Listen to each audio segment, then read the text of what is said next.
cabeza. Vení que arranca Brujos y Científicos.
Hola, buenas tardes, Argentina.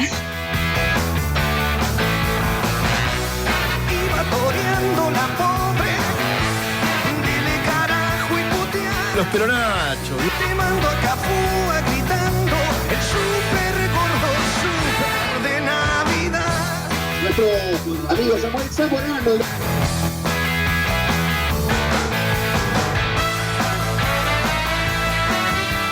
Retírese de acá.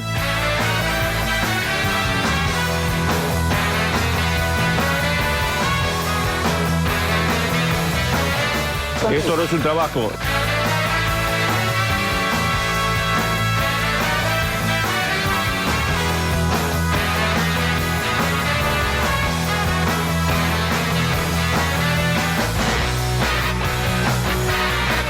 Amigos y amigas, bienvenidos a una nueva edición de Brujos y Científicos. Mi nombre es Valentín Belsa y mientras pongo el teléfono en silencio, como ya tendría que haberlo hecho hace un rato, les doy la bienvenida, los saludo y les cuento que estaremos hasta las 16 juntos aquí en el aire de la azotea, donde se respira mejor. El 88.7 del dial, nuestra casa. Le mandamos un abrazo grande a toda la gente que se encarga a diario de sostener esta radio comunitaria. Y por supuesto nosotros con la alegría de estar aquí en esta casa que ha sido nuestra casa durante muchos años. Hemos vuelto como toda casa, que uno se va, vuelve, va, viene, se muda. Bueno, aquí estamos en este ratito, amigos, donde haremos Brujos y Científicos, un programa que siempre decimos intenta combinar todos los saberes. Algunos son más técnicos, más científicos y otros tienen que ver con un aquelarre. De ahí también hay mucha sabiduría, o por lo menos intentaremos a lo largo de estas 2 horas, amigos, compartir las dudas que tenemos. Son años y tiempos donde a veces no hay tantas certezas, pero sí, en las dudas, por ahí, tal vez si tenemos suerte, encontraremos un camino que se asemeje a una verdad. Este equipo de Brujos y Científicos no lo tendrá hoy a nuestro querido Samuel Zamorano, que le mandamos un abrazo grande, que se recupere, que se mejore. El audio, voy a cometer una infidencia y contarles al aire algo que me dijo fuera.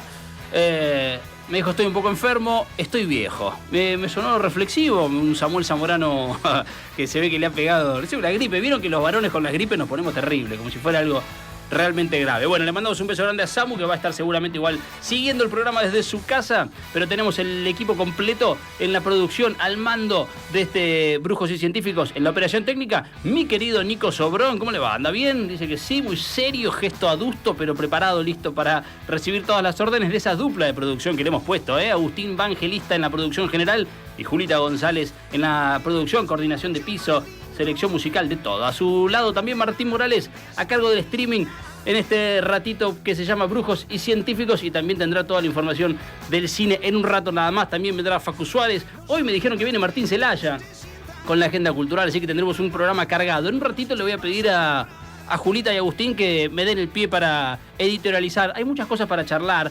Tenemos en esta Argentina que anda a los tumbos, que anda como loco, la información que nos va llevando desde la información de Carlos Presti como ministro de Defensa al Consejo de Salario, que hace un ratito nada más la parte empresarial ofreció 4.000 pesos para aumentar este Consejo del Salario, este salario mínimo vital y móvil. Bueno, estaremos analizando eso y por supuesto el fútbol con la política que se mete.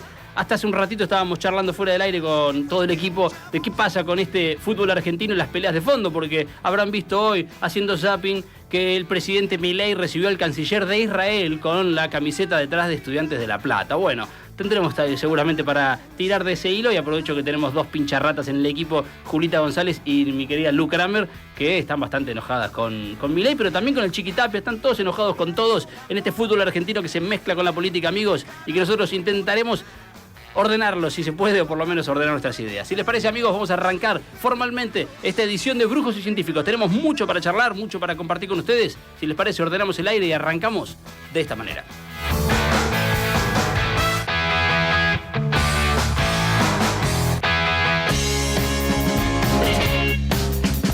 Un poco de magia y un poco de datos duros. Estamos haciendo Brujos y Científicos.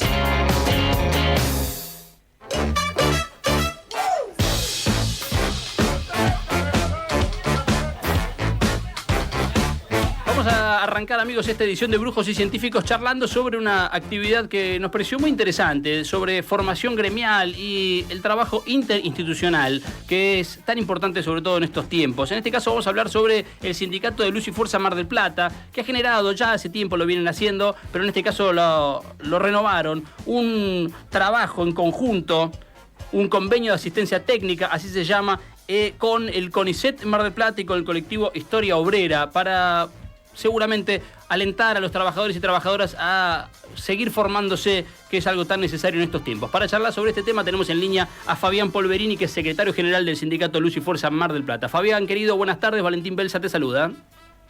Hola Valentín, ¿cómo estás? Che, un gusto saludarte a vos y a toda tu audiencia. ¿Cómo estás? Un placer enorme, Fabián. Bueno, contando sobre este convenio de asistencia técnica, contanos cómo surgió y de qué se trata. Bueno, mira, el primer convenio que lo hicimos en el año 22, lo cual a nosotros nos llenó de alegría porque, bueno, fue el primer gremio que con el polo científico y tecnológico más importante que hay en Latinoamérica firma un convenio que ya no es con una empresa, sino con un sindicato, este instituto. Y la verdad que, bueno, el convenio en sí es un convenio de difusión, de divulgación, ¿no es cierto?, de nuestro archivo histórico.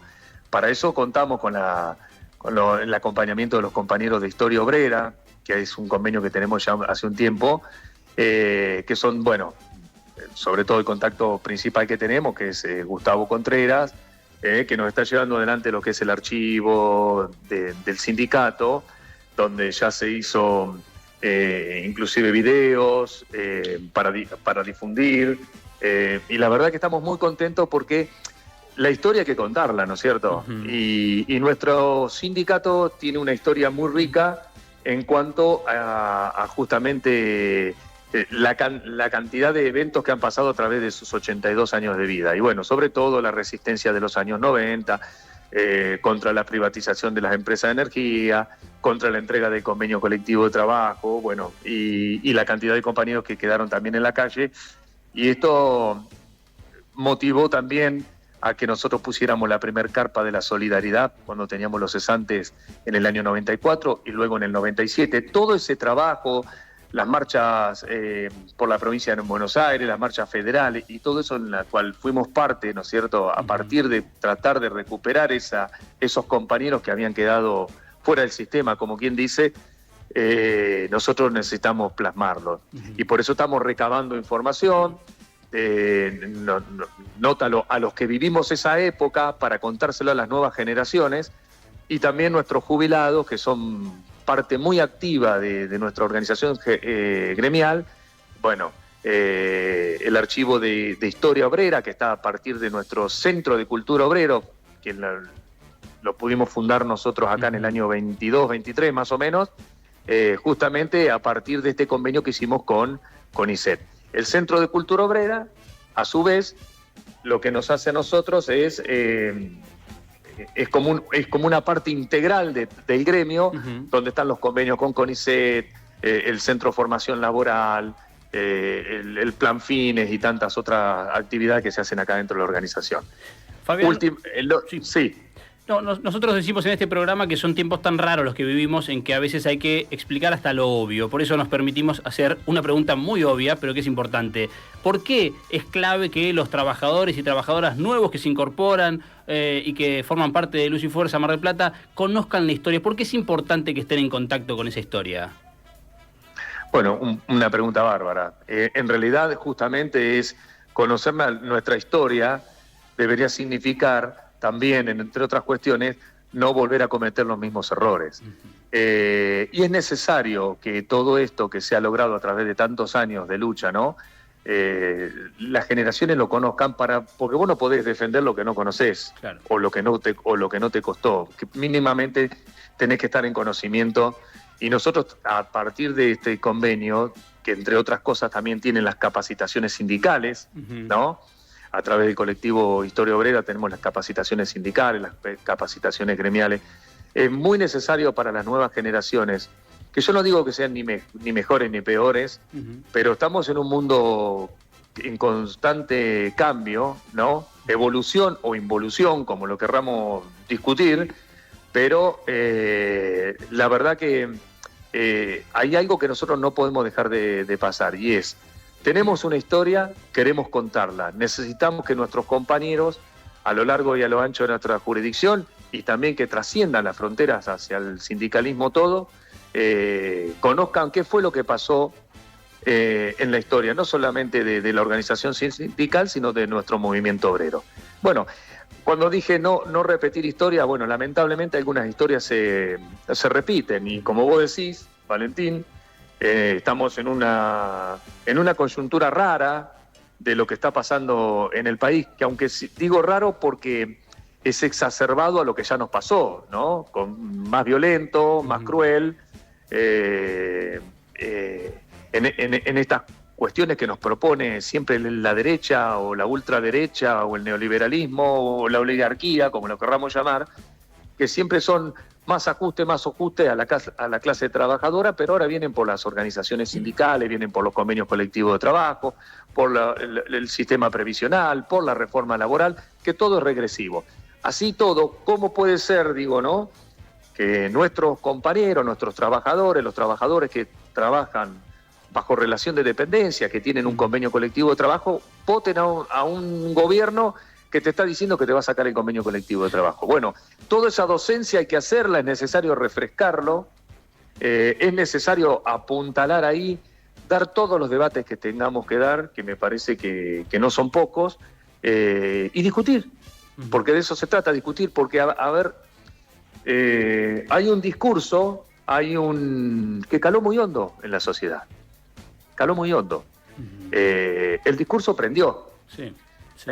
A tal extremo que todo lo que nosotros veíamos como colectivo se transforma cada vez más en individualista. Hoy somos otra vez los paladines de la meritocracia, y que vos valés por lo que vos sos, o que todos los políticos son iguales. Cuando a mí me va bien es mérito propio, cuando me va mal es culpa del gobierno. Y siempre buscamos esa cuestión. Pero eso no es algo que sea patrimonio de nuestra organización sindical, sino creo que es de todo el movimiento obrero, claro, y del mundo mismo.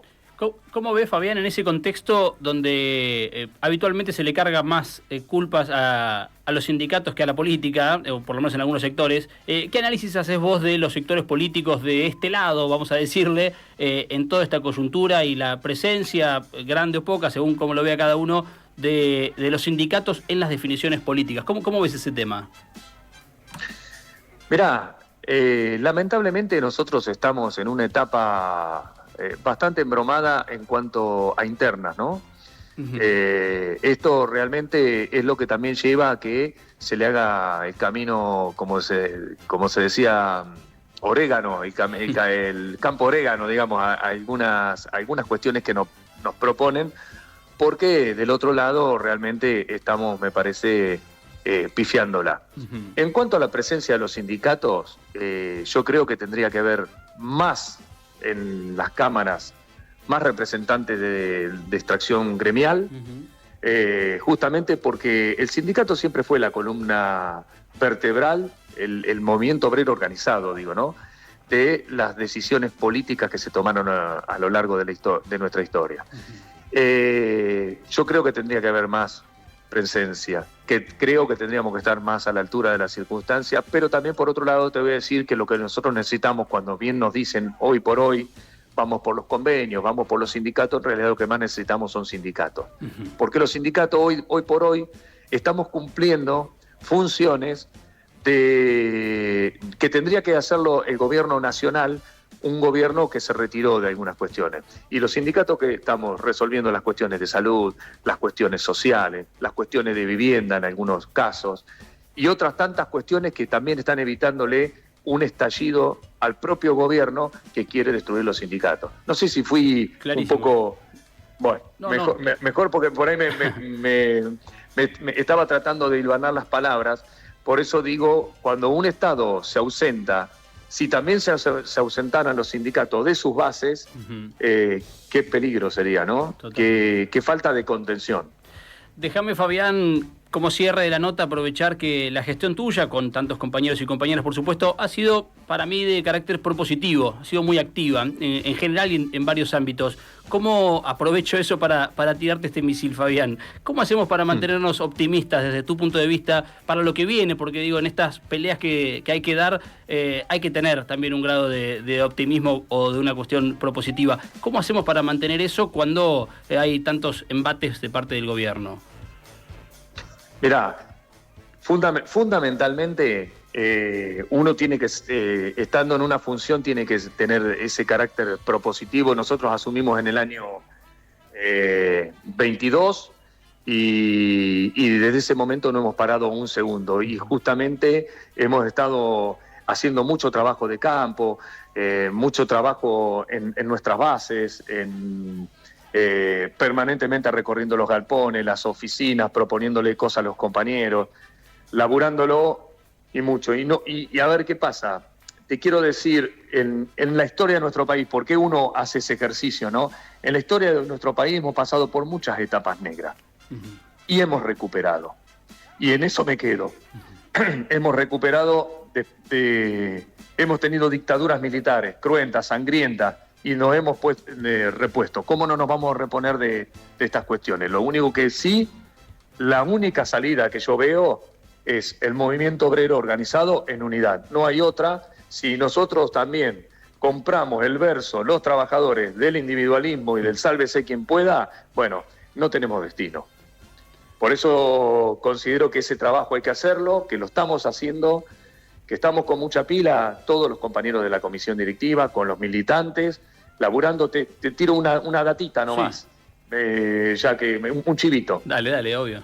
Este día, el próximo 4 de diciembre, vamos a hacer un plenario sindical organizado acá por el sindicato, por nosotros.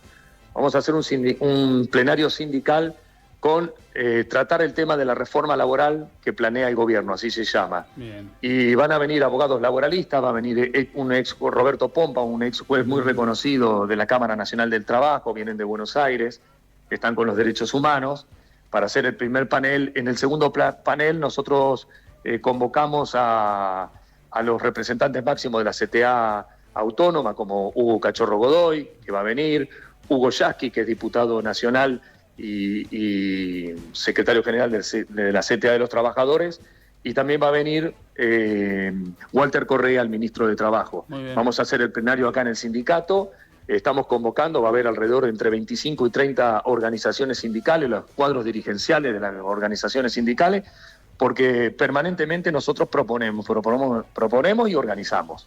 Y eso se va a dar acá el próximo... Hay mucho entusiasmo, muchos compañeros que se están sumando, muchos sindicatos, y bueno, muy buena. Creemos que va a ser una cuestión muy positiva para empezar, porque esto hay que empezar, solo no lo podemos lograr.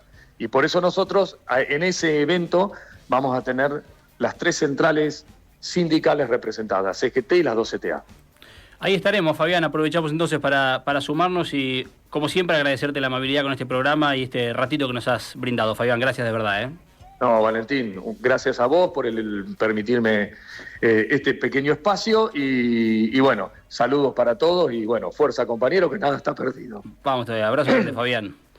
Gracias. Ahí pasaba, amigos, la palabra de Fabián Polverini, él es secretario general del sindicato Luz y Fuerza Mar del Plata. Arrancábamos como puntapié inicial, como disparador, este convenio de asistencia técnica que han firmado el gremio que él encabeza con el CONICET en Mar del Plata y el colectivo Historia Obrera. Desde allí, siempre el placer aquí en Brujos y Científicos de poder charlar, agenda abierta con los protagonistas para entre todos ir conformando, entre tantas dudas, algo parecido a una certeza o por lo menos un camino para seguir. Amigos, estamos en Brujos y Científicos y seguimos con la selección musical de Julita González, que me señala y dice, mira qué temón.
Arrancar bien arriba. Estamos escuchando la 25 con música de rock and roll.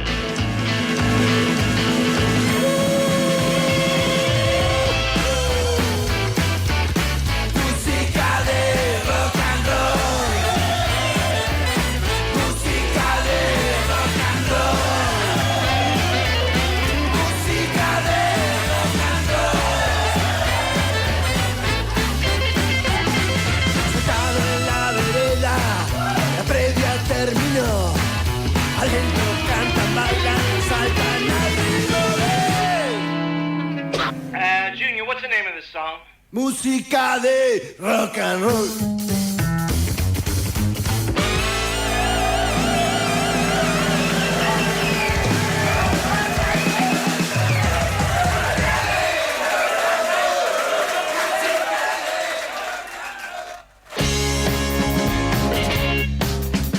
Un poco de magia y un poco de datos duros. Estamos haciendo Brujos y Científicos.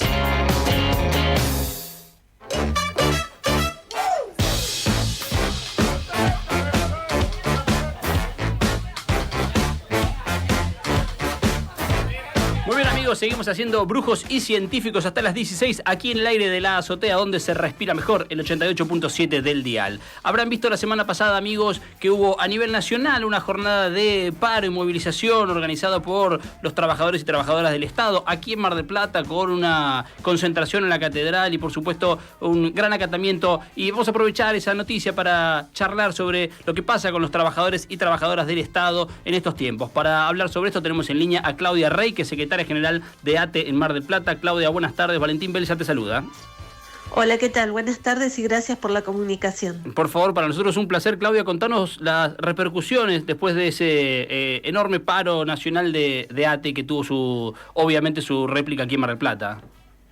Bueno, nosotros nos venimos manifestando, sobre todo en estos últimos tiempos, muy fuertemente en contra de esta reforma laboral que propone el gobierno. Somos conscientes que necesitamos y queremos una reforma laboral, pero que garantice derechos y no la que propone el gobierno, que es la de seguir recortando los derechos de las trabajadoras y trabajadores. Sabemos que es un debate que tenemos que darnos, que estamos dispuestos a dar, pero que también necesitamos que nuestra sociedad se haga eco, porque esto no nos repercute a nosotras y nosotros solamente como trabajadoras y trabajadores estatales, sino que a todas las trabajadoras y trabajadores.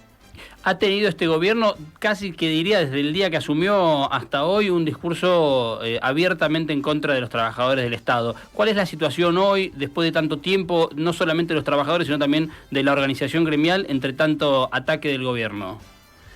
Mira, nosotros sabemos que este gobierno ya en su campaña se planteaba como el topo que venía a destruir el Estado, y de la mano de destruir el Estado es no solamente el despido de trabajadoras y trabajadores, sino también el fin de las políticas públicas.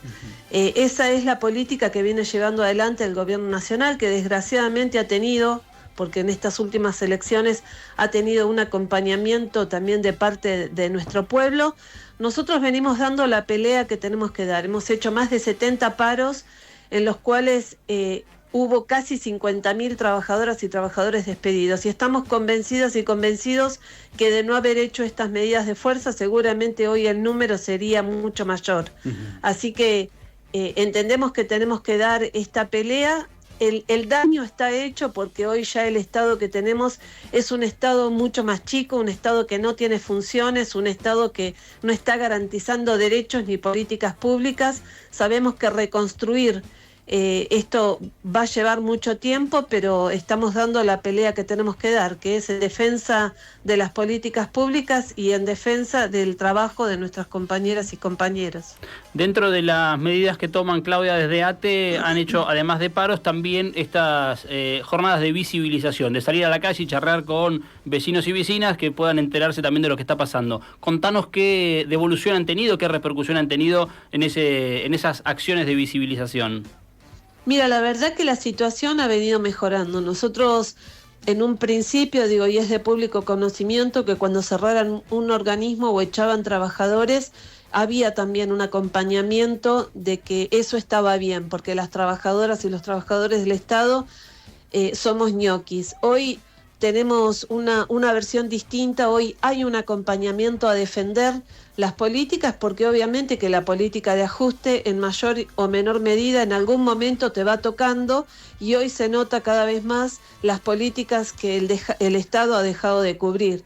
Así que hoy sentimos un mayor acompañamiento. Nosotros en esta última convocatoria que tuvimos en contra de la reforma laboral también estábamos peleando por la media sanción que le falta a la Ley de Ciencia y Tecnología con nuestras compañeras y compañeros de CONICET, y si bien hay gente que no estaba como muy al tanto del tema, también fue un encuentro en el cual pudimos visibilizar esta situación y poder plantear lo que necesitamos, que el Estado funcione, que el Estado garantice derechos, pero que tenga cada organismo el presupuesto que tiene que tener para poder funcionar como debe funcionar. Por supuesto, Claudia, que falta mucho todavía más en los tiempos de la Argentina para las próximas elecciones, pero viendo lo que pasó en la última elección nacional, ¿qué crees que nos hace falta para encarar estos años que quedan del gobierno de Milei? ¿Qué crees que hace falta para las próximas elecciones?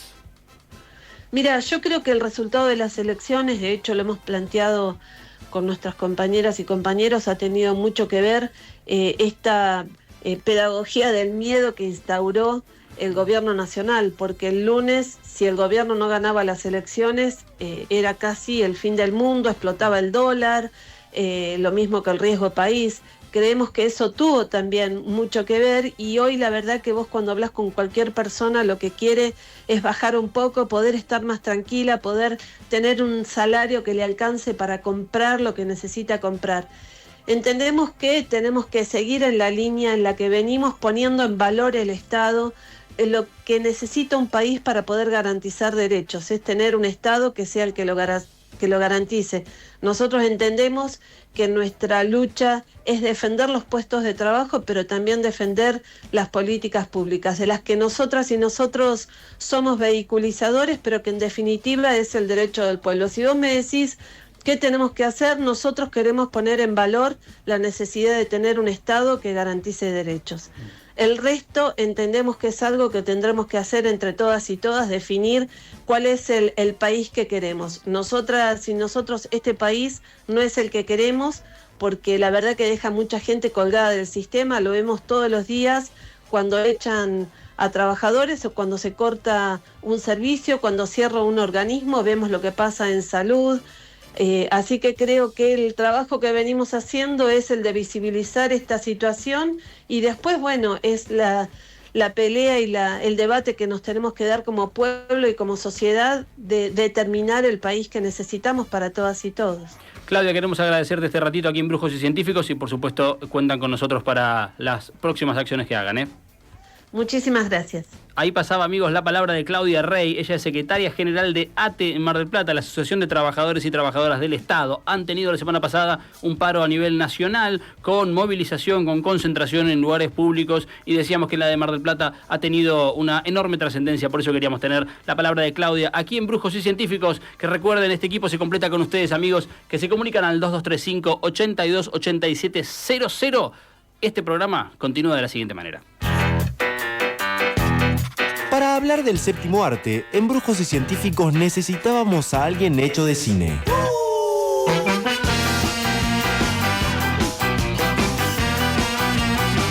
Todas las novedades del cine, series y televisión en la voz de Martín Morales.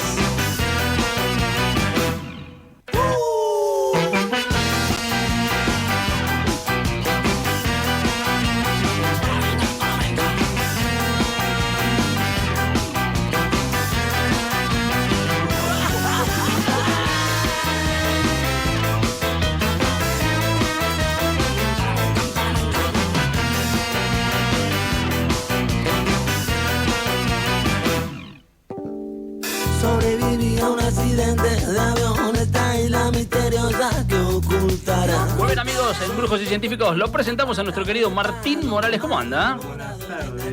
¿Qué pasa con el micrófono de Martín Morales? ¿Qué pasa? No lo escucho bajo. ¿Estamos bien? Me dice Nico Sobrón que ahí le está acomodando. ¿Por qué camiseta metido? Sale en streaming, sí señor. Y detrás, no te voy a hacer dar vuelta para la cámara, Paredes. Pero el nombre de Paredes, qué lindo. Las 5 de Paredes, sí. Estamos muy bien, es que, ¿sabes? Mira, una vez cada tanto, muy cada tanto, jugamos algo así, un rapidito con Seba. Sí, con el querido Seba Piantoni, que le mandamos un abrazo grande. Hacía un peloteo cada tanto. Sí. Y yo tengo la de Boca de Tevez, la amarilla de hace una eternidad. Buena casaca. La compré en su momento en oferta, me acuerdo, en un lugar que no sé si está todavía. ¿Original? Sí, la original. Bien. La compré original en su momento y sí, está todavía. Dije, tengo que comprarme una. Esta es truchísima. No, bueno. Pero bueno. Pero es la que el bolsillo puede. Es la que el bolsillo puede y es la de Paredes, además. Es la de Paredes. Sí, por además nuestra producción se divide entre hinchas de San Lorenzo, hinchas de Estudiantes. Los veo mal Boca. con el fútbol, entonces nosotros tenemos que meterle la alegría. Sí, pero no ha venido a que hablar de fútbol usted. No. Trae su ¿Puedo hacer columna un de cine? fútbol cinéfilo? Puedo hacer la semana que viene, si quieren, hago un... Ha habido mucha película argentina, pienso Sí. rápido, vinculada al fútbol. Sí, mucha ficción y mucho documental. Podría ser a ver qué podemos hacer Me con gusta. respecto al fútbol y el cine. Bueno, El secreto de sus ojos, por supuesto, es la obvia. icónica la escena, pero hay mucho. Bueno, Maradona ha actuado. Sí, Maradona ha actuado y ha hecho cosas. Mejor olvidarlo, ¿no? es Maradona, hay que bancarlo toda la vida, pero es como... ¿Cuál de todos, diría Cherkis? Veo qué buena esa. ¿Cuál de todos los Maradona? ¿El actor? Faltaría. El actor, bueno. pero cosas que pasaron. Se en nuestra animó. historia, nuestra historia se animó. Como se ha animado a hacer tantas cosas. ¿no? Claro, y por eso lo queremos tanto. Bueno, ¿qué nos trae Sí. para hoy, mi querido Martín? Hoy vamos a hablar. Dividí la situación en dos partes. Me encanta. Si llegamos, lo hacemos bien y si no, lo dejamos para la semana que Llegamos viene. totalmente. Hoy hay estrenos y hay cosas que están pasando en la industria. Eso lo dejamos para la segunda parte porque la semana pasada nos ilusionamos todos cuando vimos un titular que es como una puntita para lo que viene después. A ver. Con respecto a Cinear. Claro, que hemos hablado en más de una ocasión acá. ¿Qué pasaba con Cinear? El gobierno se daba marcha para atrás. Bueno, después les cuento. Bien. Porque no fue tan así como los titulares decían. Ok. Así que después les cuento. Ahora vamos a hablar. La semana pasada Samu me preguntaba a ver qué me había parecido Frankenstein, la película de Guillermo del Toro. Y hoy Samu no vino. Hoy Samu no vino. Está escuchando, así que... Que escuche y que después claro, nos comente. Te dijo, ¿qué onda Frankenstein? Sí, así que vamos a hablar de la película y al mismo tiempo hice como un pequeño... A mí me gusta complicar la situación. Hice como un pequeño análisis histórico de algunos pasos de Frankenstein por el cine. Porque estamos hablando de una de las más... de las películas más rehechas, ¿cómo sería? Sí, es una de las historias que más... Reeditadas. Mirá, es medio imposible saber cuántas películas se hicieron basadas en el libro de Mary Shelley. Sí. Pero se estima que hay más de 480 películas 480. oficiales registradas. Es un montón. Es una locura. 480 películas basadas en el libro de Mary Shelley. Gusta, es una historia que es una historia que gusta y que da para mucha personalidad y para meterle condimento que no es propio del libro de Mary Shelley. El libro 1818 se publicó, es un librazo. Hoy yo sigo mucha gente que lee en redes sociales y está, la parte dividida entre el que lee el clásico y los que leen novela contemporánea. Sí. Y es Usted es más del clásico. A mí me gustan los dos, soy más de lo clásico, es verdad. Soy más de lo clásico, me gusta más lo clásico. Pero mucho de lo que veo, lo que escucho sobre la gente que lee contemporánea, que basa toda su historia lectora con novelas contemporáneas, es que qué difícil que es leer novela clásica. Claro. Y Mary Shelley para mí es una novela que es bastante simple de lectura. No es Drácula de Bram Stoker, que ahí te podría entender que es un poquito más complicado porque es más denso, más grande. Drácula es un libro cortito.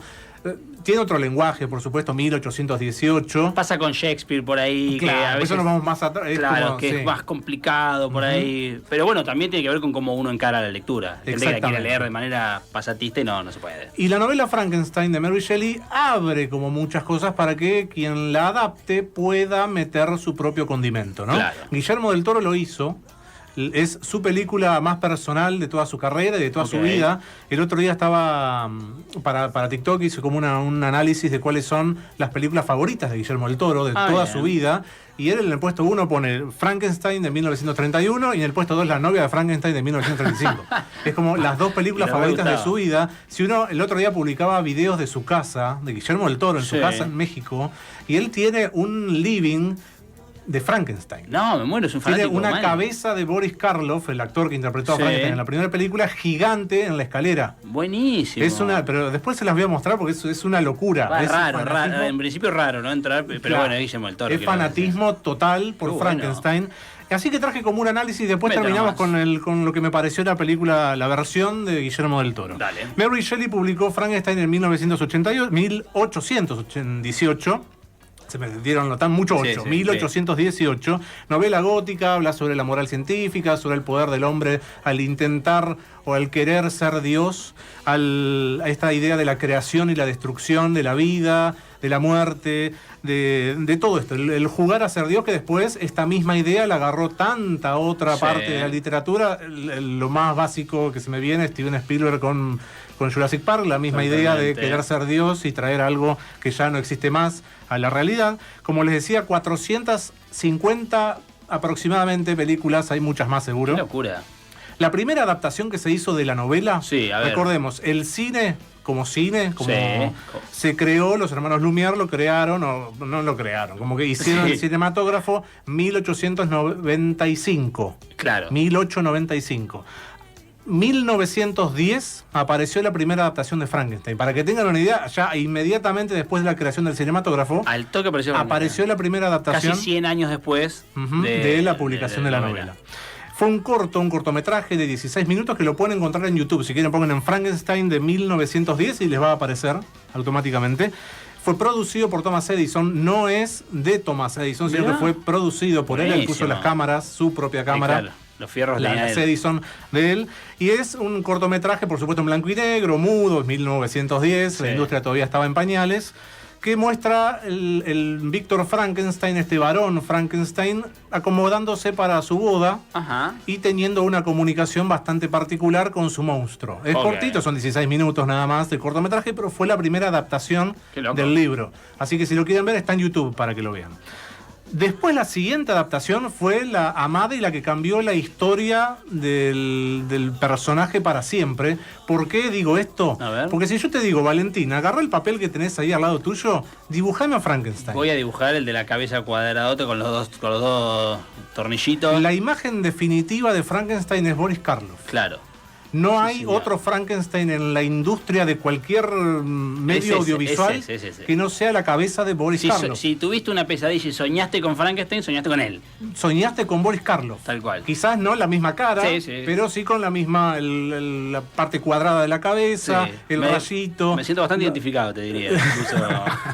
La piel verde, Claro. las cicatrices, los dos tornillos. Todo eso es de Todo ahí. eso es de Boris Karloff, porque parte de esa descripción que hace la película de 1931, Frankenstein, Sí. que le dirigió James Whale. ¿De qué año? 1931. 31, buenísimo. Esa descripción de la piel verde, los dos tornillos, la cicatriz que le parte de la cabeza, Sí. todo eso no está en el libro de Mary Shelley. Claro, claro. Eso es creación de James Whale, el director de Frankenstein de 1931. ¿Qué tan distinto es la primera adaptación, la que decía que está en YouTube? Es más o menos lo que plantea Guillermo del Toro en su película. El Frankenstein Ok. de Guillermo del Toro Sí. es más fiel visualmente a lo de la novela. Ok.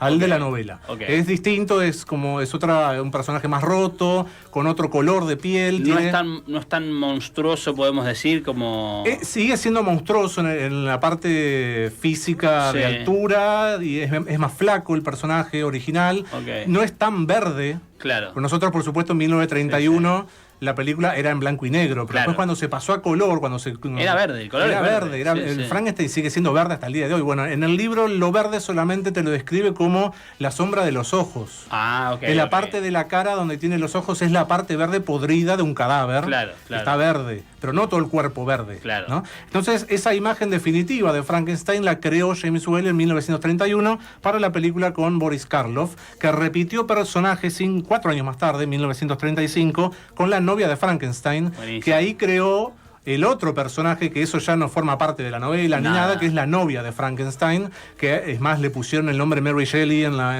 Elizabeth, Claro. haciendo referencia a ella por la autora, ¿no? claro. Con el rayo en el pelo, Es el verdad, traje de claro. novia, las vendas y demás. Bueno, otra También imagen. La pegaron bien. Otra Quedó- gran imagen visual así Claro. poderosa de lo que es esta parte de la industria, que son estas películas que formaron parte de los llamados monstruos de Universal. Ok. Universal Pictures en aquellos años no podía competir con la Metro-Goldwyn-Mayer, no tenía presupuesto, no tenía las grandes estrellas del cine de Hollywood, por lo tanto su planteo empresarial fue crear los llamados monstruos de Universal. ¿Cuál más? Películas baratas. Ah, ok. Películas baratas de producir que la gente le encantaba, porque toda la vida al público Sí. le gustó el cine de terror. Sí. No es el mismo terror que el día en la actualidad, pero a todo el mundo le gustaba el cine de terror y creó los monstruos de Universal. Buenísimo. ¿no? Bela Lugosi con Drácula forma parte de acá, Claro. La momia, el jorobado de Notre Dame, Buenísimo. el fantasma de la ópera, la criatura de la Laguna Negra, todo eso forma parte de los llamados monstruos de Universal que salieron desde 1931, el hombre lobo, El hombre lobo, el hombre claro. invisible, todos esos personajes, fue toda una seguidilla de películas que Buenísimo. terminaron en la década de los 50. Claro. ¿no? Todos esos 20 años de cine muy oscuro de Universal. Y levantarla en pala. Y levantarla en pala, exacto. Después el terror como que pasó ese terror más romántico que planteaba Universal. El Sí. Drácula acá es un Drácula que no hay sangre en la película. Claro. Frankenstein tampoco, hay poca sangre, es como terror más romántico. Sí, más gótico. humanizado el monstruo, una Ujú. cosa ahí como... El dilema es del monstruo en sociedad, ¿no? Se Ujú. juega una cosa ahí... El público, cuando ya empezó a dejar de lado este tipo de películas para irse para otro lado, demandaba otro tipo de cine de terror. Y ahí Claro. apareció la Hammer, la productora Hammer Films, que fue la que agarró parte de estos monstruos de Universal para hacerlos más sangrientos, Claro, más claro. viscerales. Fue Eran ese asesinos. público, claro. Era Drácula, te sacaba la cabeza cuando Claro. te mordía. Pienso en El hombre manos de tijera como un estilo similar de monstruos más humanizados, con problemas, Ujú. ¿no? Por ahí más... Bueno, el joven Manos de Tijeras, el cine de Tim Burton en general, Sí. está muy influenciado por Frankenstein. Claro. No solo Hay una película de Tim Burton que se llama Frankenweenie, directamente. Que hace eso. El nombre Víctor lo utiliza en casi todas las películas, Tim Burton. En El cadáver de la novia se llama Víctor, el protagonista, justamente por Víctor Frankenstein. Mirá qué bueno. Hay una enorme cantidad de referencias a Frankenstein en el cine de Tim Burton. Y en El juego de manos de tijeras, esta idea de la criatura enamorada, que es inmortal, que está sola, también forma parte de este lore de Frankenstein, de una creación de un hombre que quería jugar a ser Dios, el inventor, con las galletitas y demás, que le faltó terminar de hacerle las manos. Bueno, ¿qué más tenemos? A ver. 1957, La maldición de Frankenstein, como un siguiente paso. Entre estas películas hay muchas más de Frankenstein. Obvio, Yo que solamente agarré algunas. La maldición de Frankenstein de Hammer Films, esta película mucho más sangrienta, con Christopher Lee haciendo de Frankenstein y Peter Cushing haciendo de Víctor.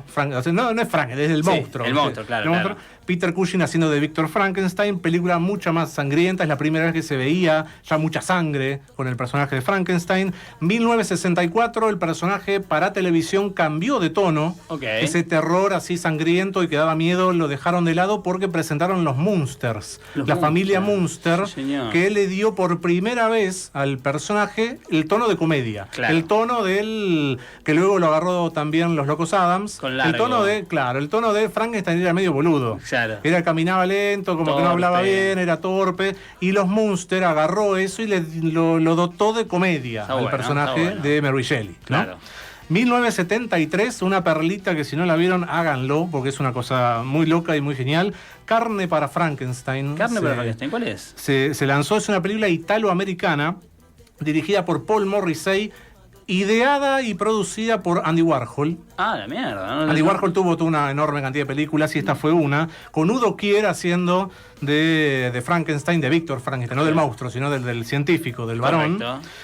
Es una crítica muy loca al fascismo. La película es una película italoamericana de 1973, así que se podrán imaginar. Es la historia vieron que el libro, la historia clásica de Frankenstein es el hombre quiere ser Dios y crear vida. Bueno, acá Andy Warhol agarró eso mismo, pero dijo, no quiero ser Dios, yo quiero ser un artista. Y el monstruo es mi arte. Correcto. No es mi obra. Mi obra, es mi obra, no la relación de Dios, hombre, sino la relación de artista-obra. Va más por ese lado. Y la historia es muy loca, la historia, se las resumo rápidamente.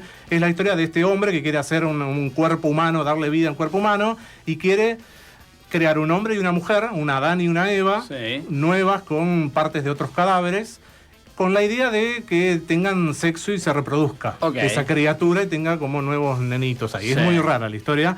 Entonces va al cementerio y sin querer agarra el cerebro de un monje. Y el monje es totalmente asexual. Entonces cuando despierta ese Frankenstein, lo que menos quiere es tener una relación con la mujer. Entonces ahí aparece el dilema del artista con su creación. Muy bueno. ¿Cómo se llama entonces para buscarla? Carne para Frankenstein o el Frankenstein de Andy Warhol. La van a encontrar porque van a encontrarla bastante rápido. Después, otra película que cambió todo fue El joven Frankenstein. Película comedia que ha tenido adaptaciones a teatro, ha hecho un montón de cosas. Mel Brooks fue el director, con Gene Wilder, el que hizo de Charlie y la fábrica de chocolate, después hizo de Willy Wonka. Un actorazo. Peter Doyle haciendo de Frankenstein, del monstruo de Frankenstein. Gran película, gran comedia, una de las mejores comedias de la historia del cine. También adaptación muy libre, por supuesto, de Frankenstein de Mary Shelley. 1994, algo que quizás no conocían. ¿Quién interpretó al monstruo en esta película? Robert De Niro. Ella no la tengo. Robert De Niro haciendo del monstruo de Frankenstein. ¿Cómo se llamó? La película Frankenstein de Mary Shelley. No se mataron mucho. Frankenstein de Mary Shelley la dirigió Kenneth Branagh. ¿Buena o más o menos? Es para ver a Robert De Niro haciendo de monstruo. Lo vamos a ver. Nada más que eso. Es una película muy rara, muy exagerada en todo y con mucha sangre también. Es muy exagerada.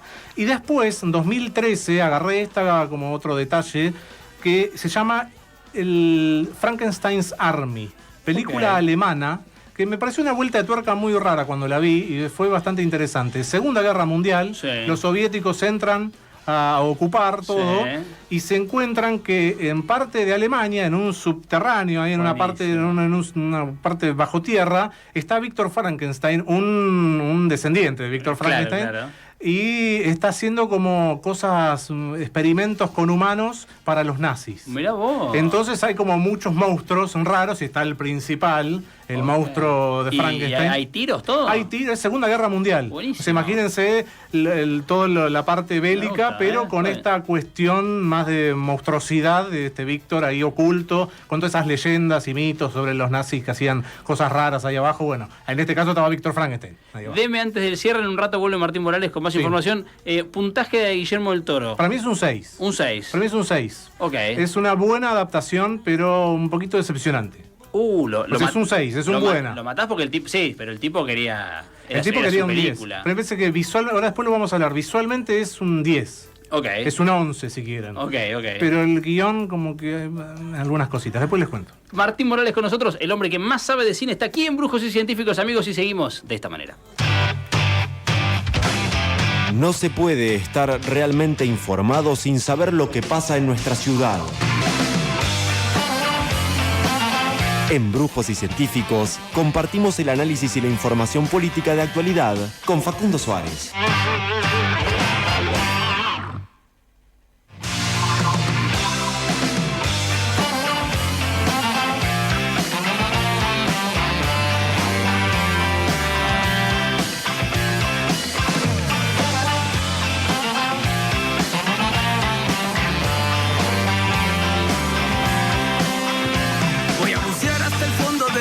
Hermosa ciudad que una vez se me hundió.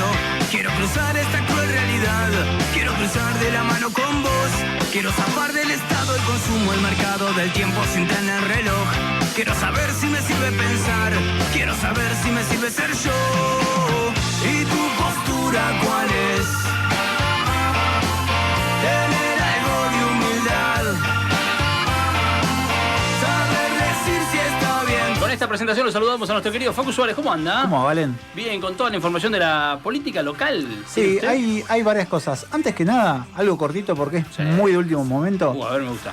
Creo que Mar del Plata deja de tener un récord único a nivel nacional. A ver. Y no es bueno, ¿eh? Ah, ok, ya estaba ilusionado. Decime, a ver si se te ocurre, a ver, un valor monetario, un precio que se mantenga inalterable desde noviembre del 2019. Que en 6 años no se haya actualizado.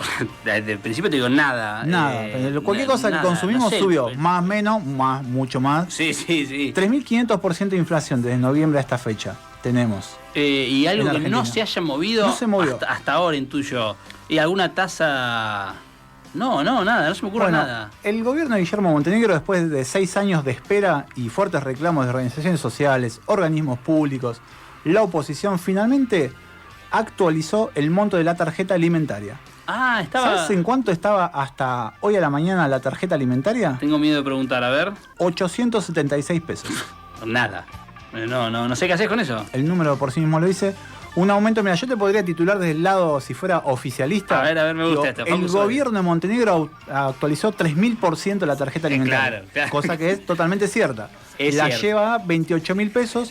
Si uno dice cuánto tenía que actualizarlo por inflación acumulada, tendría que ir a 32.000. Es una actualización más o menos cercana. El tema es que se perdió todo este tiempo. Claro. Y yo todavía no me pasaron el dato. ¿Qué cantidad de tarjetas existen actualmente? Porque entre información y sospecha, casi nadie recibe la tarjeta alimentaria. Claro. Porque imagínate vos que cobrás una tarjeta a 876 pesos. Y no sé, la perdés. ¿Cuánto te sale el bondi de vuelta para ir a reclamarla? El monto de medio año de la tarjeta. Tal cual. No hay muy poca gente, hay que ver cuánto le están cobrando bien efectivamente. Y sobre todo si el gobierno va a reempadronar. A partir de ahora abre la convocatoria. Es un plan de asistencia que viene del gobierno de Pulti 2011 para familias en situación de indigencia, fundamentalmente. Que sabemos no es el estilo de este gobierno. Digo, no es que uno sospeche por sospechar, sino por la deducción. Usamos la deducción como herramienta para decir, no creo que haya un reempadronamiento. Así que bueno, eso como un datito de último momento. Ahora nos metemos en algo que no es de las últimas horas, pero que es lo central, me parece, el análisis político de lo que está pasando en la ciudad y la región, que es que finalmente se conoció algo que trajimos como interrogante la semana pasada, que es del futuro de Guillermo Montenegro en cuanto a, ¿qué va a pasar? ¿Cuál va a ser su vínculo formal con la ciudad? La semana pasada hablábamos de la diferencia entre renunciar y tomar licencia. Exacto. Finalmente el intendente Guillermo Montenegro, jueves a la tarde, pidió licencia a su cargo de intendente. Es decir, también si queremos titular fuerte, Montenegro no renuncia a la intendencia, va a seguir siendo intendente, porque vos cuando licenciás un cargo, el cargo lo retenés. Lo sostenés, claro. Lo sostenés. Si a Montenegro en cualquier momento se le ocurre de acá a 2 años decir, yo la verdad me cansé de ser senador, quiero ser candidato a gobernador, la verdad que el Senado nadie existe de la chocolatería, como se le dice hoy en día. Tal cual. Nadie se puede visualizar mucho. No es una dificultad específica que acá en Montenegro por su carisma o falta de carisma, lo que sea, sino que nadie sobresale en la legislatura prácticamente. Dice, la verdad que me puedo visualizar más de intendente, vuelvo. O que lo llamen. De arriba y le digan... Sí, está bastante congelada la cuestión del ministerio. No, pero digo que lo llamen de arriba a sus jefaturas políticas a decirle, pegate la vuelta a Mar del Plata que te necesitamos como candidato a gobernador, por ejemplo. Sí, tiene bastante autonomía Montenegro, hay que decir. También porque las jefaturas políticas en el PRO están bastante difusas, entonces, bueno, eso le dio más. Pero ahora podría volver, digamos. Podría volver en cualquier momento, con lo cual uno dice, bueno, ¿y cómo queda la situación de Agustín Neme, que es quien uno decía, va a ser el nuevo intendente? Bueno, en realidad no va a ser intendente, va a ser intendente interino. Claro. Imagina, Neme se levanta un día a la mañana y dice, che, ¿y si tomo esta decisión? ¿Y si me le molesta a Montenegro? Y dice, bueno, levanto la licencia, volvés al Consejo Agustín, yo soy intendente. Que es una situación muy frágil, la verdad. Muy frágil. Agustín Neme, su espacio político, él responde a Emiliano Giri. Mucha gente con mucha maldad, en los pasillos del Consejo decían, y va a ser el Alberto de Cristina, Neme. Fuerte, pero es una figura que la verdad que está muy asociada también en estos tiempos políticos a esta situación donde un jefe político de algún modo se retira a otro rol, en el caso de Cristina a vicepresidenta, en este caso de la senador, pero el control político sigue siendo, o por lo menos está esa tensión. No, el tema es que Cristina no podía ser presidenta cuando ella lo decida. Claro. Montenegro sí. Y cualquiera que quiera tener una línea directa con el municipio, ahora digo, ¿hablas con Neme o hablas con Montenegro? Sí, bueno. Yo si soy un gran empresario y tengo un proyecto importante, necesito alguna cuestión normativa o algo, me parece que hablaría más con la gente de Montenegro que con la gente de Agustín Neme. Claro, hay un mensaje en dos sentidos. Uno, pensándolo en su proyección política, en una eventualidad candidatura, si no es ministro, donde uno dice, bueno, tal vez de intendente pueda jugar más. Y sobre todo creo que hay que leerlo en función de la interna del PRO, que es un elemento nuevo, una cuestión donde se empieza a visualizar alguna cuestión de algunas diferencias internas. Y ahí está también la decisión de Montenegro, es decir, bueno, yo el control político lo voy a tener no solamente desde mi referencia, de ser el jefe político, sino también desde la firma, de la posibilidad de que estoy a tiro de decreto de volver a la intendencia. Fuerte eso. Ni que hablar, bueno, en el medio interrogantes que todavía no lo estamos despejando del todo de cómo va a estar conformado este gabinete, qué rol va a tener la Libertad Avanza. Se está hablando muchísimo de que lo que muchos damos como un acuerdo ya sellado, que existió, digamos, entre Montenegro y Alejandro Carranza, el líder libertario, de electoral en principio. Primero electoral y después que se iba a traducir de algunas formas, por ejemplo, en la conducción de OCE de parte de los libertarios, del EMTURIC, también de la presidencia del Consejo. Hoy por hoy la presidencia del Consejo es un gran interrogante, si va a ser del PRO o de la Libertad Avanza. Se supo, medio de rebote en las últimas horas, que Carlos Katz, el presidente hermano del exintendente, hombre del radicalismo y presidente de OCE, va a dejar de ser presidente de OCE. Es algo que ya se sabía más o menos, pero todavía no había nada oficial.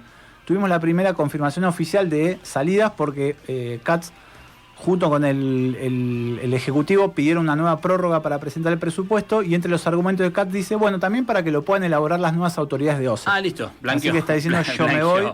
Se sabe que se va a jubilar además, así que sabíamos que se iba, pero es la primera vez que tenemos cristalizada un movimiento. Estamos hablando también de otro síntoma de debilidad, podemos decir, porque no dejaba de ser una figura que garantizaba ciertos acuerdos, cierta experiencia. Digo, de repente Neme empieza a tener unos panoramas complicados. Y gestión, y bueno, y el interrogante es porque muchos están dando, se supo que ya los libertarios tiraron algunos nombres en la mesa chica sobre posibles presidentes de OCE que no causaron de todo acuerdo, con lo cual se está buscando nuevamente una figura. Una situación compleja, porque los libertarios de pura cepa están en contra de las empresas estatales. Claro. Con lo cual uno siembra un interrogante ahí de, bueno, ¿cómo sería esa gestión? Temas de licencias, otra licencia que se conoció en las últimas horas, la de Gustavo Arnaldo Pulti. Toma para vos. Yo ahí me quiero colgar esa cucarda. Yo dije que no iba... Yo dije que se iba de la legislatura provincial. Sí, y yo en su momento dije que no va a ser concejal y lo sigo afirmando. O sea, tenemos razón los dos. Es posible, puede porque ser que tengamos razón los dos. Hay una tercera posibilidad, nunca todo es binario, no es una u otra cosa, a veces es una tercera posibilidad. Más en el mundo Pulti. Ni hablar. ¿Qué presentó Pulti? Bueno, un pedido de licencia a su cargo de diputado provincial, porque él fue electo 2023, tiene 2 años más. Él fue electo concejal, con lo cual muchos dicen, de hecho en medios más provinciales se decía, bueno, para ser concejal, guarda, Primero, una pista importante. La licencia que pide Pulti es una licencia que es licencia extraordinaria, es un artículo específico del reglamento interno de la Cámara de Diputados, que es una licencia extraordinaria que cuando uno ve el escrito de Pulti no lo dice, pero cuando va al reglamento está la referencia por 180 días. Pues sí, che, pero hermano, si vas a ser concejal 2 años, ¿por qué 180? Bueno, sí, la podés ir renovando. Es una licencia muy común que piden aquellos que se dan un cargo de función, función ejecutiva. A ver, esta licencia se resolvió en una reunión que hubo muy recientemente, esto me lo confirman desde el MDF de Kicillof, entre el propio Kicillof y Pulti. Ya Bianco lo había dicho, el ministro de Gobierno lo había dicho que iba a pasar esto, porque había que resolver, bueno, Pulti, ¿dónde vas, hermano? ¿Vas a ser diputado o concejal? Claro. O la tercera alternativa, ¿qué nos conviene más? Con un elemento adicional, que el diputado provincial que entraría en lugar de Pulti es alguien de la Cámpora. Claro. Cote Rossi, que también hay un interrogante sobre si va a agarrar o no, porque él tiene un cargo importante en el Instituto Cultural, así que había una duda ahí. Pues de rebote, Tata Gandolfi podría llegar a ser diputado finalmente. Mirá vos, bueno, esa es una novedad que no me la esperaba. Sí, por sucesiones. Claro. Jimena López viene detrás de Rossi, y Jimena López fue electa recientemente diputada nacional. Mirá el Tata. Así que en una de esas, en una carambola, posiblemente. Pero me estás metiendo misterio sobre la tercera. Digo, ¿se va de diputado o no va a ser diputado provincial más? ¿Será concejal? Puede ser que no. ¿Cuál es la tercera? ¿Qué lugar? Hace mucho tiempo... Ahora, esto es medio cocina de la política. A mí hace mucho tiempo, un mes y medio más o menos, me llega una versión que uno siempre cuando llegan versiones, viste, vos decís, bueno, este capaz me la están tirando para que uno la lance y a partir de ahí se genere una bola. Pasa mucho. Hay una versión que corre hace tiempo, que es la de Gustavo Pulti al consorcio portuario. Se habla mucho de el plan Susbieles. ¿Qué es el plan Susbieles? Susbieles es el actual intendente de Bahía Blanca, que a él previamente lo nombra Kicillof presidente del consorcio portuario de Bahía, y desde ahí él muestra una gestión que lo termina, muchos elementos más se conjugan, pero la línea termina fue haciendo esa. que le gane la intendencia al PRO. Bueno, hace tiempo se viene hablando que Acción Marplatense y el MDF tienen garantizado ese lugar en el puerto para ubicar allí a quien sería su candidato, el potencial candidato a intendente. Pasa que hasta hace poco muchos, y el propio Pulti lo había dicho en una reunión con periodistas, parecía que Tacone, llegaba la hora de Tacone. Bueno, Pulti fue a elecciones, sacó un montón de votos, prácticamente le empató a la gente de Raberta. Pareciera que muy factible que Gustavo Pulti sea nombrado en el consorcio portuario. Sería un bombazo. Lo cual abre otra cuestión, porque también hay una definición del MDF de avanzar en espacios de gestión dentro de la ciudad de Mar del Plata, los espacios de provincia, y son espacios que en su casi totalidad, te dirías acá por el Ministerio de Trabajo, casi la totalidad es gente de Raberta. Son de Raberta, claro. Así que bueno, ahí posiblemente también uno evidencia o se puede evidenciar de manera mucho más cruenta una tensión que ya igual está muy a la vista. Pero ahora quedará blanqueada. Bueno, nos dejás con un montón de interrogantes entonces. Sí. Y no sé, para segundo, cuando vuelva a pasar en algún momento, hay un rumor fuerte también, que a ver, dámelo. Ay, lo tiramos, ¿no? Sí, por favor. ¿Vieron el amigo Daniel Omar Martínez? Me lo crucé el otro día y ya vamos una tanda, aguántenme, porque el otro día lo vi en la calle haciendo un operativo y siendo filmado. Mira, ¿haciendo de la suya o portándose bien? No, estaba ahí discutiendo, medio gritándole, y había dos grandotes al lado como custodiando y alguien filmando. De afuera era muy patética la imagen. Bueno, su nombre suena como un posible secretario de seguridad, así que ¡apa! En una de esas podemos llegar terminando teniendo al hombre de los videos al frente de la secretaría. ¿Qué carrera está haciendo el amigo? Tremendo. Facu Suárez con nosotros con toda la información de la política local. Amigos, vamos a una brevísima tanda y ya volvemos con Brujos y Científicos. Tanta brujería y tanta ciencia necesitan un descanso. Vamos a una tanda, pero enseguida volvemos. La desigualdad se expande y la comunicación hegemónica valida. Hagamos radio para transformarlo todo.